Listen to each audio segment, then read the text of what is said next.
So last week, we started a series on misconceptions about busyness. Dahil ang tingin natin kapag busy yung tao, talaga namang karespe-respeto at napaka-productive nila. Well, that is true. We have to respect them and they are really productive. But at the same time, may mga downsides din yung sobra-sobrang pagiging busy. Tinukoy natin doon sa huling video natin that if we want something done right, we have to do it ourselves. Ang problema lang, hindi nagkakaroon ng iba ng pagkakataon na makatulong. Ang kalooban ng Diyos ay magtulungan tayo para sa kanyang kaluwalhatian.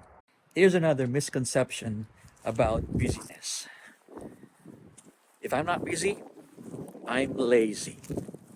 Yeah, maybe you're someone who's a little bit workaholic. Sometimes I find myself being like that.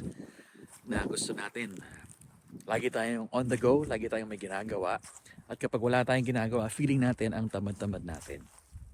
Well, dito sa kung saan kami nakatira sa Sisig ay isa sa mga industriya dito na nag-generate talaga ng maraming pera sa mga tao ay yung oil patch. Kasi mayaman sa natural resources ang bansang ito. Ito maraming mga oil wells kung saan ay kinukuha nila yun, then they refine it, yun ang ginagamit para sa mga kotse, pabrika, and so on and so forth.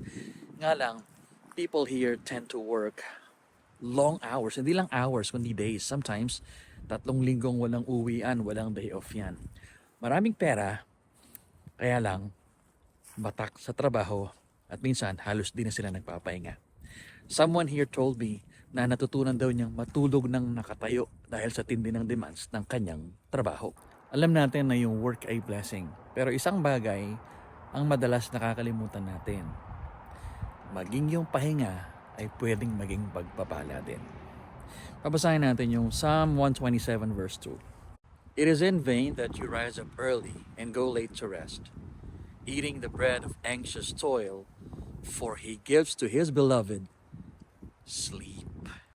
One thing's for sure, gusto ng Panginoon na tayo ay magtrabaho ng buong sipag at mag-provide tayo sa pangangailangan ng ating mga pamilya. Pero hindi rin natin na may kakaila na maging iyong tulog ay isang napakalaking pagpapala na ibinibigay ng Diyos doon sa mga nagtitiwala sa Kanya. Maraming tao ang nagiging matagumpay kasi they work really, really hard. In fact, some of them become millionaires and billionaires. However, pwede ba natin sabihin na ang sukatan lang ng tagumpay ay yung pagkakaroon ng maraming pera at saka ng isang sikat na pangalan?